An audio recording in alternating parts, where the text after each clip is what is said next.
우리 각 사람에게 그리스도의 선물의 분량대로 은혜를 주셨나니 그가 어떤 사람은 사도로, 어떤 사람은 선지자로, 어떤 사람은 복음 전하는 자로, 어떤 사람은 목사와 교사로 삼으셨으니 이는 성도를 온전하게 하여 봉사의 일을 하게 하며 그리스도의 몸을 세우려 하심이라. 우리가 다 하나님의 아들을 믿는 것과 아는 일에 하나가 되어 온전한 사람을 이루어 그리스도의 장성한 분량이 충만한 데까지 이르리니 이는 우리가 이제부터 어린아이가 되지 아니하여 사람의 속임수와 간사한 유혹에 빠져 온갖 교훈의 풍조에 밀려 요동하지 않게 하려 함이라. 오직 사랑 안에서 참된 것을 하여 범사에 그에게까지 자랄지라. 그는 머리니 곧 그리스도라. 그에게서 온몸이 각 마디를 통하여 도움을 받음으로 연결되고 결합되어 각 지체의 분량대로 역사하여 그 몸을 자라게 하며 사랑 안에서 스스로 세우느니라. 대부분의 가장들은요 열심히 삽니다. 피곤한 몸으로 잠을 들고 또 아침 일찍 직장으로 나갑니다. 왜 그렇게 살아야 됩니까? 치열한 사회에서 살아남기 위해서, 생존하기 위해서, 밀리지 않기 위해서, 지지 않기 위해서, 이기기 위해서 열심히 치열하게 살아갑니다. 이 세상엔 두 가지 유형이 있어요. 두 가지 인생의 유형이 있는데, 첫 번째는 이렇게 치열한 세상 속에서 생존하기 위해서 사는 인생이 있고요. 또 하나의 인생은 기여하는 인생, 선한 영향력으로 영향을 끼치며 사회의 공동체에, 교회에, 하나님의 나라에 기여하며 사는 인생이 분명히 있습니다. 이 세상의 대부분의 사람들은요 단지 치열함 속에서 생존을 위해서 살다가 결국 그 자리에 가보지도 못하고 인생의 막을 내리면서 죽는 순간까지 후회하고 아쉬워하면서 인생을 마감하는 사람이 있어요. 그런가 하면 수가 많지 않지만 지금보다 더 나은 세상이 되도록 기여하는 삶을 살다간 소수의 사람들이 있습니다. 역사학자 토인비는 그 선한 영향력으로 삶의 사회에 기여하는 사람을 일컬어 창조적 소수다라고 이야기를 합니다.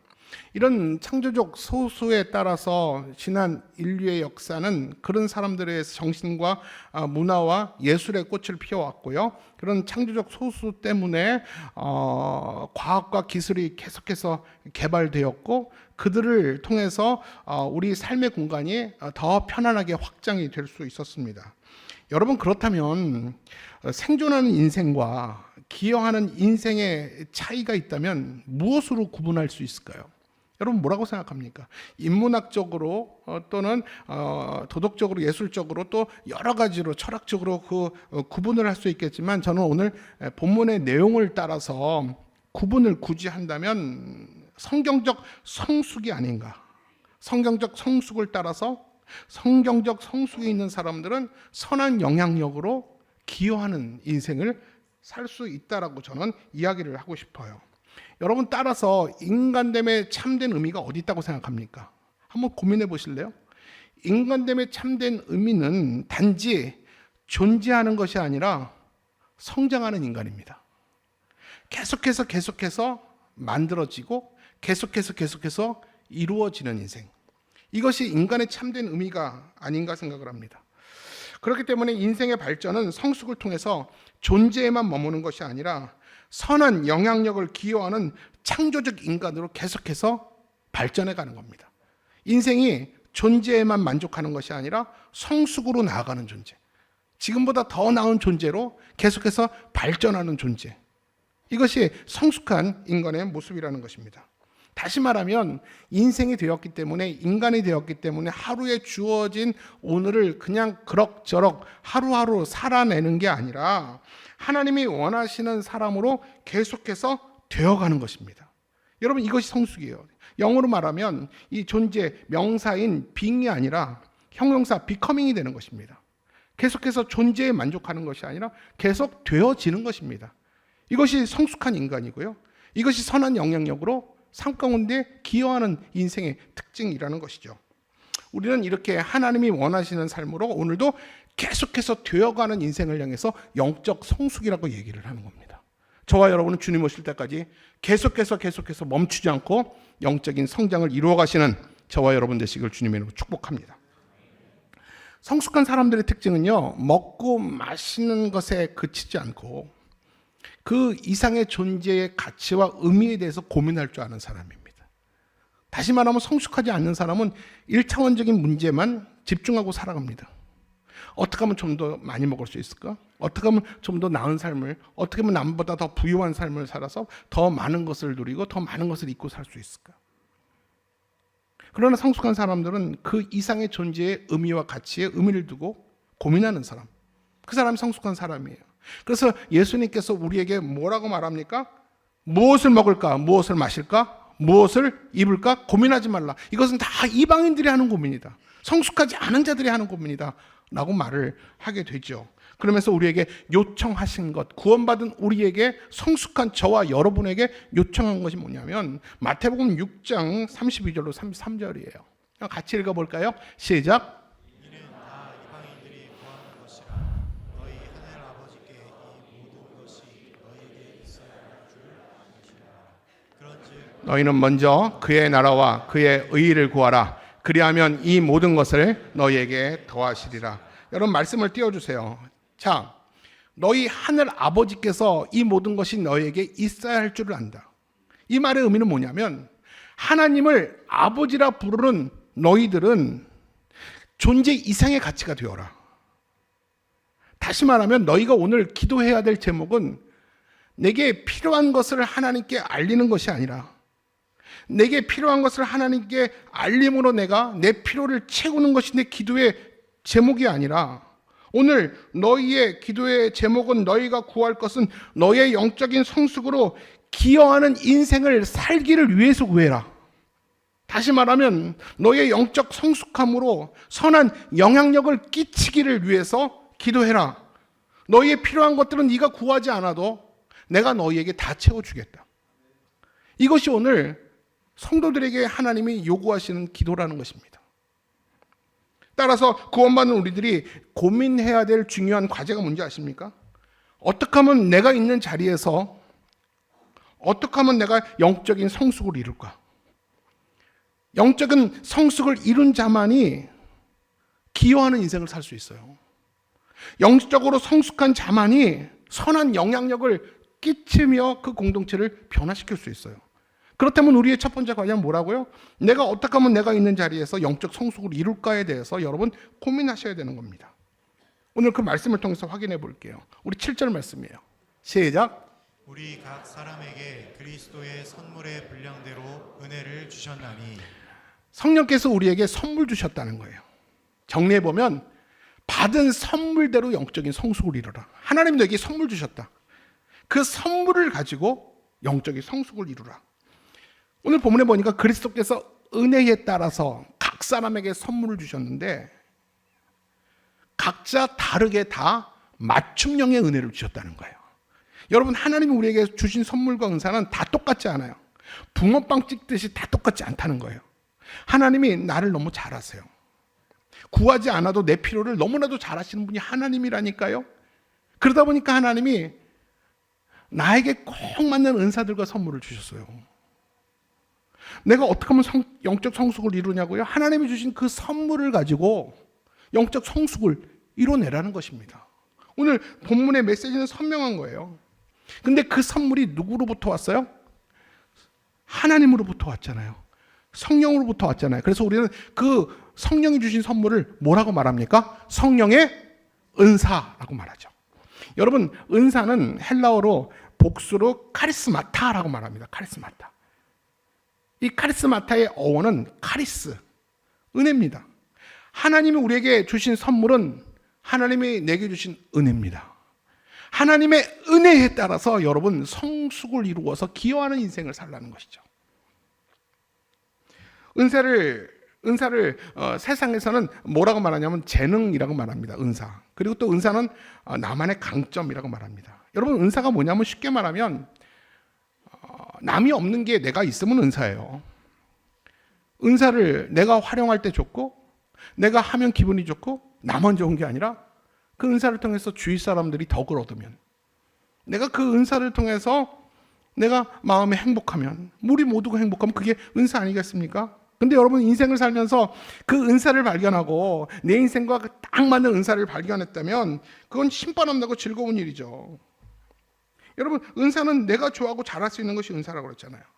여러분 저는 노래 부르는 걸 너무 좋아해요. 노래 부르는 걸 좋아한다고 다 은사는 아니더라고요. 제가 알았어요. 여러분 제가 정말 노래를 좋아해요. 근데 내가 노래를 꾸역꾸역 한다면 여러분들은 굉장히 괴로워할 거예요. 그래서 저는 노래를 좋아한다고 다 은사는 아니구나. 저는 노래 부르는 게 은사가 아니에요. 저는 말씀을 가르치고 말씀을 전하는 일에 굉장한 희열을 느낍니다. 하나님이 제게 주신 은사예요. 저는 이 은사를 가지고요, 결국 이 은사를 통해서 하나님 나라와 2000신화교회 공동체를 향해서 선한 영향력을 끼치고자 하는 열정이 내 안에 있어요. 하나님이 내게 주신 것이 이 은사잖아요. 가르치는 은사, 말씀을 전하는 은사, 가슴 터지도록 이 은사를 내 마음에 심어주셨어요. 저는 이 은사를 나를 위해서, 밥벌이를 위해서 쓰는 게 아니라 이 은사를 통해서 하나님의 나라와 2000신화교회에 선한 영향력을 끼치길 위해서 오늘도 내 마음은 설레고 있습니다. 이것이 성숙한 사람이 기여하는 삶이라는 것이죠. 예수님이 부활 승천하신 이후에 하나님의 뜻을 이 땅 가운데 지상 가운데 이루어내기 위해서 당신의 사람들에게 꼭 맞는 은사들을 주셨어요. 장점들을 주셨어요. 장기들을 주셨어요. 메리트들을 주셨어요. 너가 잘하는 것들로 하나님의 나라를 이루어가라. 너희들이 잘하는 은사들로 주님의 몸된 교회를 세워가라. 그래서 하나님은 저뿐만 아니라 여러분 모두에게 다 다른 은사들을 다 주셨어요. 그 은사는 우리가 구하기도 하지만 찾아내야 돼요. 이미 주셨기 때문에. 그리고 개발해내야 돼요. 어떤 사람은 은사를 개발해서 활용하는 사람이 있고요. 죽는 순간까지도 하나님이 내게 무슨 은사 주셨는지 몰라서 은사를 만나지 못하고 죽는 사람도 있어요. 그렇기 때문에 우리에게 제일 중요한 게 뭔지 아세요? 하나님이 내게 은사를 주셨다면 내게 어떤 은사를 주셨는지 하나님 알려주세요. 그리고 여러분 신앙생활하면서 여러분이 잘할 수 있는 것 가지고 하나님을 섬기세요. 못하는 것 가지고 괜히 헛발질하고 꼴문 앞에서 헛발질하다가는 낭비입니다. 여러분 하나님을 섬기는 거, 여러분들이 잘할 수 있는 것으로 하나님 섬기세요. 이게 은사 개발이에요. 그래서 그 여러분들이 잘할 수 있는 것으로 결국 영향력을 끼치고 기여하는 인생을 살라는 것입니다. 그래서 하나님은 오늘도 이 시대에 우리에게 은사를 주셔서 예수와 복음에 또는 교회에 기여하라고 하나님 우리에게 선물을 주시고 장점을 주셨습니다. 바로 이것이 성숙한 사람의 몫이라는 것이죠. 자, 특별히 11절과 12절을 보면 지도자에게 주신 몇 가지 은사들이 소개가 되고 있어요. 우리 11절, 12절을 한번 같이 읽어볼게요. 시작. 그가 어떤 사람은 사도로, 어떤 사람은 선지자로, 어떤 사람은 복음을 전하는 자로, 어떤 사람은 목사와 교사로 삼으셨으니 이는 성도를 온전하게 하여 봉사의 일을 하게 하며 그리스도의 몸을 세우려 하심이라. 지도자에게만 이런 은사를 주신 것이 아니라 하나님은 모든 당신의 사람들에게 다 은사를 주셨어요. 제가 장담하건대 나에게는 은사가 없습니다. 남이 가진 건 나는 없고 내가 있는 것은 남이 다 있습니다. 그런 사람 아무도 없어요. 하나님은 여러분에게 독특한 은사를 다 주셨어요. 제가 장담합니다. 결국 그 은사들을 가지고 여러분이 잘 먹고 잘 사는 데 쓰면 안 돼요. 그 은사들을 가지고 선한 영향력을 끼치며 기여하는 인생을 사는 것이 성숙이라고 오늘 본문은 말하고 있는 거예요. 왜 우리에게 은사가 필요합니까? 주의 몸된 교회를 세워가기 위해서. 왜 우리에게 은사가 필요합니까? 사회와 공동체와 인류에게 선한 영향력을 끼치기 위해서 우리에게 은사가 필요하고 우리 2000신화교회는 그런 은사 가진 사람들이 우리 교회는 필요하다는 것입니다. 그렇기 때문에 저마다 자신의 은사를 먼저 알아야 돼요. 하나님, 내가 어떤 은사로 봉사해야 됩니까? 내게 은사를 알게 해주세요. 그리고 무엇보다 자기가 잘할 수 있는 일로 기여할 때 자신에게도 기쁘고 즐겁고 보람 있게 되는 것이고요. 교회 공동체도 그 사람의 성숙과 은사 때문에 교회도 유익을 얻게 되는 것입니다. 여러분, 그런 은혜가 여러분에게 있기를 바라요. 그런데 꼭 우리가 기억해야 될 것이 있어요. 성령 하나님이 목적을 가지고 우리에게 은사를 주셨어요. 그냥 아무거나 골라 가져라 제비뽑기 하듯이 은사를 주지 않고 하나님이 나의 머리털까지 아신다며요. 나의 앉고 일었음도 아신다면서요. 내가 구하지 않아도 하나님이 다 아신다면서요. 나보다 내 인생을 더 잘 아시는 하나님께서 내게 은사를, 그 은사, 그 맞춤형의 은사를 주셨다면 왜 주셨을까요? 목적을 주고 두시지 않으셨을까요? 내 인생을 너무 잘 아시는 하나님이 목적을 두시고 우리에게 은사를 주셨다는 거예요. 따라서 우리는 은사를 주신 목적대로 은사를 사용해야 돼요. 은사 사용에 있어서 제일 중요한 것은요, 목적대로 쓰는 거예요, 여러분. 적어도 하나님이 내게 그 장점을 주셨을 때, 너 잘 먹고 잘 살아라. 이거 가지고 너 배를 배불려라. 하나님이 그렇게 은사를 주지 않았어요. 너 때문에 남이 잘 살아야 돼요. 너 때문에, 너의 선한 영향력 때문에 공동체가 살아나야 돼요. 이게 성숙 아닙니까? 미성숙은 나만 바라보는 게 미성숙이죠. 성숙은 남을 배려하는 게 성숙이잖아요. 은사 가지고 미성숙할 수 있고요. 은사 가지고 성숙할 수 있는 것입니다. 그렇기 때문에 은사를 가지고 자기 만족과 자기 유익을 위해서 사용하면 안 돼요. 특히 기독교 사역의 궁극적인 대상은, 이 기독교 사역의 궁극적인 사역의 대상은요, 일이 아니라 사람이에요, 여러분. 이게 무슨 말이냐면, 여러분 교회에서 봉사의 일을 하잖아요. 그리스도의 몸을 세우는 일을 하시잖아요. 순장으로, 교사로, 또 교통봉사로, 주방에서, 또 안내로, 바나바로, 안내위원으로, 또 찬양단으로 우리가 하나님의 일을 하고 봉사를 하잖아요. 우리가 일을 섬기는 사람이 아니라 하나님의 사람을 섬기는 사람들이에요. 여러분, 이게 기독교 사역의 본질이에요. 우리는 일을 섬기는 자가 아니라니까요. 하나님의 사람들을 섬기는 사람들이에요. 그래서 만약 내가 내 은사를 발휘해서 하나님의 일을 한다고 하면서 다른 사람들에게 불편하게 하고 상처를 낸다면 그 사람은 아직까지 기독교 사역의 목표를 모르는 사람이에요. 내가 왜 기독교 사역을 통해서 내가 어떤 본질을 구해야 될지를 모르는 사람들이기 때문에 자기 열심에 빠져서 남을 힘들게 하는 사람이에요. 저는 우리 부목사님들을, 이제 목사님들을 청빙하게 될 때 기독신문이나 또 청신대학원 사이트에 부목사님을 구합니다. 이렇게 구인 구직 광고를 냅니다. 적어도 서류가 8가지 이상 서류를 내야 돼요. 여러분, 이거 여기도 만만치 않아요. 엄청난 경쟁률이 있습니다. 제가 서류를 1차 쭉 본 다음에 제가 면담할 분들을 모시죠. 그리고 저는 큐텐지를 보냅니다. 10가지 질문의 항목을. 굉장히 어려워요. 큐텐지를 먼저 이메일로 제가 받아요. 근데 거기에 제일 중요한 질문이 뭐냐면, 당신은 일 중심의 사람입니까? 사람 중심의 사람입니까? 라는 질문을 합니다. 여러분, 이게 무슨 의미인지 아십니까? 하나님의 일을 하고자 우리 교회에 이력서를 내고 목회자가 되겠다고 하면 하나님의 사람들을 섬기는 일부터 시작해야 돼요. 우리는 일을 수행하는 공무원이 아니에요. 하나님의 사람을 섬기는 성숙한 사람을 우리 교회가 필요한 거예요. 그래서 하나님의 일을 하기 위해서 전문성 이상으로 필요한 것은 뭐냐면, 사람을 섬길 줄 아는 영적 성숙이 선행되어야 합니다. 이게 기독교 사역의 본질이에요. 우리의 은사와 장점을 가지고 사람을 섬겨야 돼요. 이게 기독교 사역의 본질이에요. 우리 12절 말씀 한 절을 소개할 텐데, 오늘 말씀에 제일 중요한 게 12절 말씀이에요. 자, 12절 말씀을 띄워주세요. 자, 12절 말씀 한 절에 우리 기독교 사역의 본질과 하나님이 우리에게 은사를 주신 목적이 분명하게 드러납니다. 한번 같이 읽어볼까요? 시작. 이는 성도를 온전하게 하여 봉사의 일을 하게 하며 그리스도의 몸을 세우려 하십니다. 조금 어려운 것 같아서 쉬운 성경으로 제가 풀어드릴게요. 자, 사역의 본질과 은사를 주신 목적이 나옵니다. 자, 시작. 우리에게 이 모든 선물을 주신 것은 하나님의 백성들을 섬기도록 준비시키기 위한 것입니다. 저게 사역의 본질이에요. 하나님이 우리에게 은사를, 선물을 주신 이유는 누구를 섬기도록? 하나님의 사람들을 섬기도록 우리에게 은사를 주셨다는 거예요. 이게 사역의 본질이에요. 자, 그러면 은사를 주신 목적이 뭔가? 시작. 서로 섬김으로 그리스도의 몸인 교회를 더욱 강하게 세우기 위한 것입니다.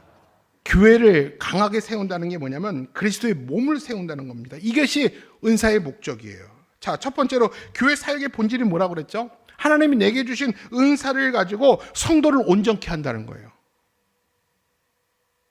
하나님이 내게 주신 장점을 가지고 나를 위해서 쓰는 게 아니라 선한 영향력이 되어서 누군가에게 기여하게 하기 위해서 우리에게 은사를 주셨다는 거예요. 이것이 사역의, 우리 교회 사역의 본질이라는 것이죠. 성도를 온전케 한다. 우리의 은사로 남을 온전케 한다. 여기서 온전케 한다의 원어적 의미가 뭐냐면 뼈를 맞추어 제자리에 있게 한다. 이게 교회 사역의 본질이에요. 여러분, 오늘 여러분이 하나님의 일을 하는 그 사역의 본질이 뭐냐면 남들의 뼈를 맞추는 일이에요. 이게 무슨 말이냐면 우리 이웃들을 잘 회복시켜서 그로 하여금 있어야 될 자리에 있게 하는 거. 그들의 영적 회복을 도와서 그가 봉사 일을 할 수 있도록, 그에게 영향력을 끼침으로, 그에게 그 인생을 도와줌으로 그가 있어야 될 자리에 있도록 도와주는 거. 이게 우리 교회 사역의 본질이라는 것입니다. 여러분, 우리 이천신학교회 사역의 본질이 뭔지 아십니까? 우리 사역의 본질은 더 많은 사람들이 교회에 참여해서 주일 출석 숫자를 높이는 게 교회 사역의 본질이 아닙니다. 우리가 1년 동안 정한 교회 재정을, 목표를 달성하는 것이 우리 사역의 본질이 아니에요. 그리고 우리가 계획한 일의 성과를 내는 게, 이게 우리 교회가 추구하는 사역의 본질이 아닙니다. 이것은 사회의 사역의 본질일 수 있어요. 여러분, 우리 이천신학교의 사역의 본질은 뭐냐면 내 옆에 있는 사람 한 사람을 향하여 내가 가진 은사로 인해서, 내가 잘하는 것으로 인해서 그의 영적인 회복을 돕는 거예요. 그를 온전케 해주는 게 우리 사역의 본질이라는 겁니다. 그래서 결국 하나님이 내게 주신 장점을 가지고 그를 돕는 거예요. 성도들을 돕는 거예요. 교회 공동체를 세워가는 거예요. 이게 바로 성숙한 사람이고요. 이것이 바로 하나님이 우리에게 요구하시는 사역의 본질이고 방향성이라는 것입니다. 그런데 만일 내가 사역이라는 이름으로 이웃에게 상처를 주고 공동체에게 아픔을 준다면 자신의 영적 성숙을 이룰 때까지 사역을 유보하는 것이 나아요. 여러분, 제가 조금 아픈 얘기를 할게요. 우리가 한 부서에서, 한 자리에서 오래 봉사를 하고 하나님의 일을 한다고 하면 자기도 모르게 자기 기준과 자기 판단과 생각과 고집이 생겨요. 그래서 누군가가 나한테 제안을 하거나 어떤 의견 제시하면 그 이야기를 듣기를 싫어합니다. 이건 내가 너보다 더 잘 알아. 그냥 왔으면 조용히 그냥 따로 순종해. 그래서 오히려 그렇게 말하는 사람을 민망하게 하고, 그렇게 말하는 사람을 이렇게 부끄럽게 하고, 싫으면 나가. 내가 여기 20년 이상 내가 이 자리에 봉사했던 사람이야. 여러분, 하나님의 일을 하는 공격적인 본질의 사역이 뭐라고요? 성도를 돕는 거잖아요. 성도를 위로하는 거잖아요. 성도를 제자리에 놓아주게 하는 일이 우리 사역의 본질인데, 도리어 사람을 아프게 한다면 이거는 아직까지 성숙하지 않은 사람이에요. 그런 사람은요, 조금 사역을 내려놓고 쉬셔야 돼요. 자신의 성숙을 이룰 때까지 쉬셔야 돼요. 그래서 이제 누군가를 돕고 온전케 할 수 있는 자신이 있을 때 그 성숙함으로 그 자리에 다시 오셔야 됩니다. 자, 그렇다면 결국 우리의 사역의 본질은 우리의 은사를 가지고 성도를 영적 회복을 돕는 것이고 온전케 하는 것이라면, 그렇다면 은사를 주신 목적은 또 뭘까요? 12절 하반절이에요.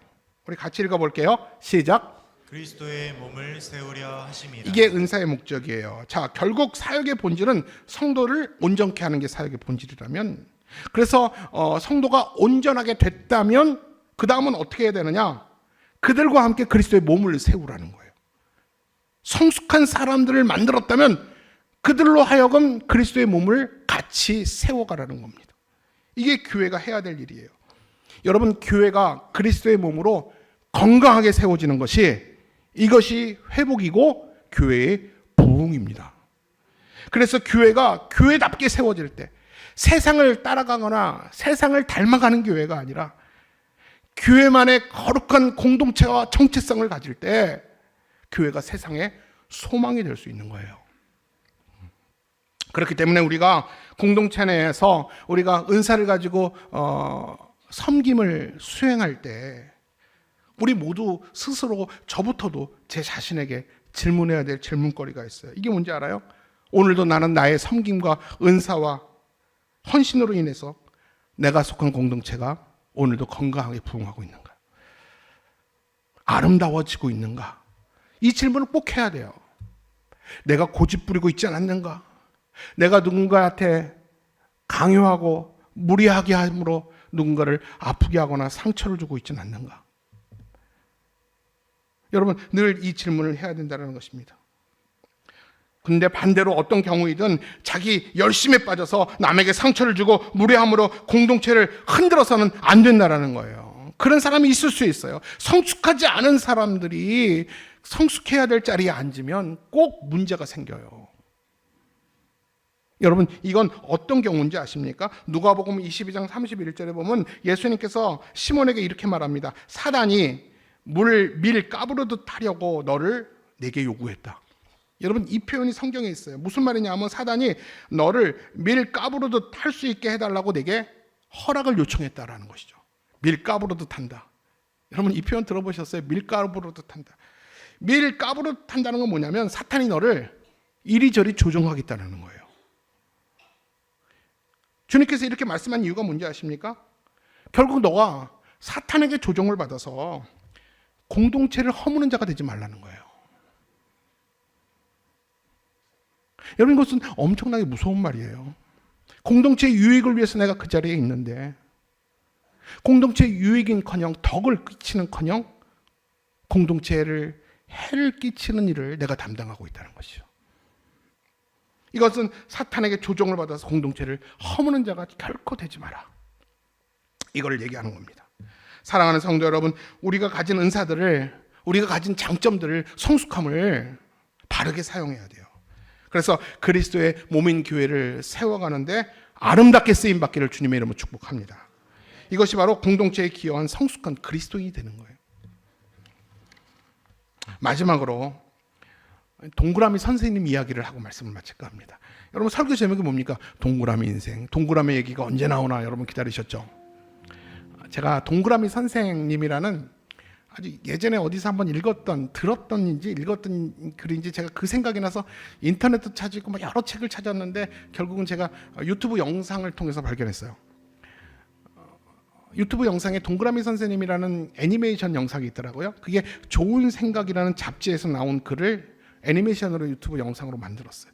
제가 이것을 딱 갖고 와서 여러분께 보여드리면 너무 좋았을 것 같아서 제가 좋은 생각에 전화를 했어요. 이게 저작권 때문에 유튜브를 상영할 수가 없어요. 우리끼리 보면 되는데 이게 이제 실시간으로 나가기 때문에 유튜브를 저작권 때문에 볼 수가 없었어요. 근데 허락을 안 해줘가지고 제가 풀어서 글로 좀 여러분에게 읽어드릴게요. 이건 실제로 있었던 누군가가 투고한 글입니다. 한번 들어보세요. 잔잔한 내용이에요. 뭐 드라마틱하고 역전의 내용은 아니에요. 그렇다고 눈은 감으면 안 됩니다. 눈은 감지 말고 들으세요. 어느 날 우연히 여고 동창생에게 전화를 받았습니다. 여고 시절 우리를 가르쳤던 수학 선생님이자 담임 선생님이 돌아가셨는데 함께 가지 않겠냐고 한 것입니다. 나에게 수학 선생님에 대한 추억은 별로 안 좋은 추억이었고 늘 자신을 혼내고 꾸중했던, 그래서 자신이 별로 좋아하지 않았던 선생님이기에 그가 돌아가셨다는 소식에 별 감정이 없었습니다. 그런데 그 친구가 뜻밖의 이야기를 들려주었습니다. 담임 선생님의 교탁에 반 학생들의 사진이 있었던 거 너 아냐고 물었습니다. 그리고 그중 몇 학생들의 얼굴에 동그라미가 그려져 있는 것도 아냐고 물어봤습니다. 그러자 흐릿한 생각이 떠올라 알고 있다고 말하면서 아마 내 얼굴에도 동그라미가 있었어. 그래서 나는 그 당시 상당히 불쾌했어. 라는 말도 했었습니다. 그리고는 나는 친구에게 불만스럽게 이렇게 이야기를 했습니다. 뻔하지. 내가 선생님한테 찍혔으니까 표시해 두었겠지. 그 선생님이 나를 좀 싫어했거든. 나도 그 선생님 싫어했어. 괜찮아, 서로 싫어했으니까. 하고 퉁명스럽게 말했습니다. 그렇게 전화를 끊고 며칠 후에 짐 정리를 하다가 책장에서 예전에 고교 시절 한 장의 교내신문을 발견하게 되었습니다. 거기에는 바로 그 당시 담임 선생님이 기고한 글이 한 편 소개가 되어 있었습니다. 그 글의 제목은 동그라미 선생님이었습니다. 그 글을 읽어 내려가던 중 나는 눈앞이 흐려지기 시작했습니다. 비로소 동그라미의 해답을 알게 된 것입니다. 선생님의 글은 다음과 같았습니다. 나는 수학의 모든 기호 중에 동그라미를 제일 좋아합니다. 나는 이 학교에서 동그라미를 제일 많이 만들어내는 교사이고 싶습니다. 이 원만하고 뭐가 없는 둥금은 나의 학생들에게 내가 기대하는 인격의 목표이기 때문입니다. 나는 학생들이 공부만 잘하고 수학만 잘 푸는 학생으로 교정을 떠나기를 원치 않습니다. 나는 그들이 동그라미처럼 원만한 인격의 소유자로 사회에 나가는 것을 보고 싶습니다. 거기까지 글을 읽어 내려가던 나는 그 자리에 무너져 대성통곡을 했습니다. 선생님께서 그래서 제 못난 마음을 다독여주고 싶으셨던 것이었습니다.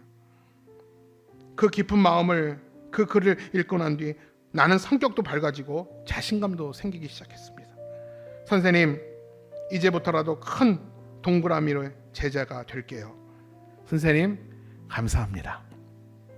사랑하는 성도 여러분, 우리가 남은 여생만이라도 인생을 살면서 선한 영향력으로 세상을 변화시키고 싶다면, 적어도 내가 속한 공동체만이라도 내가 기여하는 삶으로 공동체를 변화시키고 싶다면, 적어도 나의 성숙으로 인해서 내 신앙 때문에, 하나님이 주신 내 은사 때문에 누군가에게 기여함으로 공동체를 새롭게 변화시키고 싶다면 여러분 오늘 다짐해야 될 것이 있어요. 그게 뭐냐면, 주님이 내게 주신 은사와 장점들을 내가 뭔지 알게 해주십시오. 그리고 우리가 그 영적인 장점들로 인해서 내가 먼저 모나지 않은 동그라미가 되게 하여 주옵소서. 동그라미는 누군가와 부딪혀도 상처를 내지 않아요. 모나고 찌그러지고 깨지고 각진 사람들은요, 5분만 이야기해도 누군가에게 상처를 주게 됩니다. 아픔을 전달하게 되죠. 근데 동그란 사람은 누구와 부딪혀도 절대 아픔을 주지 않습니다. 그것이 성숙이죠. 누군가에게 아픔과 실망을 주기보다는 누군가에게 용기와 희망을 주는 것이 둥금이에요. 우리 평생에 이런 기도 한번 해볼까요? 주님, 남은 여생만이라도 주의 주신 은혜로 말미암아 하나님이 내게 주신 그 은사들로 말미암아 하나님, 내가 선한 영향력을 끼치며 삶에 누군가에게 기여함으로 누군가에게 성도들을 온전케 하고 용기와 희망을 줄 수 있는 내가 되게 하여 주옵소서. 여러분, 이렇게 내 삶에 목적을 두고 그 성숙을 향해서 오늘도 되어간다면 하나님이 여러분 인생을 향해서 기뻐하지 않으실까요? 사랑하는 성도 여러분, 한 주간 우리 설명절입니다. 우리 멀리 믿지 않는 가족들이 다 모이게 될 겁니다. 예수를 믿고 둥금이 되시길 바랍니다. 너 왜 이렇게 착해졌어? 너 왜 이렇게 선해졌어? 너 왜 이렇게 둥그러졌어? 너 옛날 너 같지 않다 라고 말할 때 내 안에 있는 예수 그리스도를 소개할 수 있길 바랍니다. 내가 먼저 성숙해질 때, 성숙으로 동그라미질 때 누군가도 동그라미로 만들어줄 수 있어요. 이게 성도를 온전케 하는 것입니다. 우리 교회, 저는 담임 목사로서 여러분에게 욕심이 있습니다. 하나님이 우리의 각자에게 주신 그 은사들과 장점들을 다 우리가 알고 우리가 잘할 수 있는 것으로 예수와 복음과 교회를 위해 섬기다가 나로 인해서 많은 사람들이 온전하게 되어서 희망과 소망을 얻어서 우리 이천신학교의 공동체가 그리스도의 신부의 공동체가 되어서 혼인잔치날, 그 마지막 날이 밝고 정말 복된 그런 날을 맞이할 수 있기를 주님의 이름으로 축복합니다.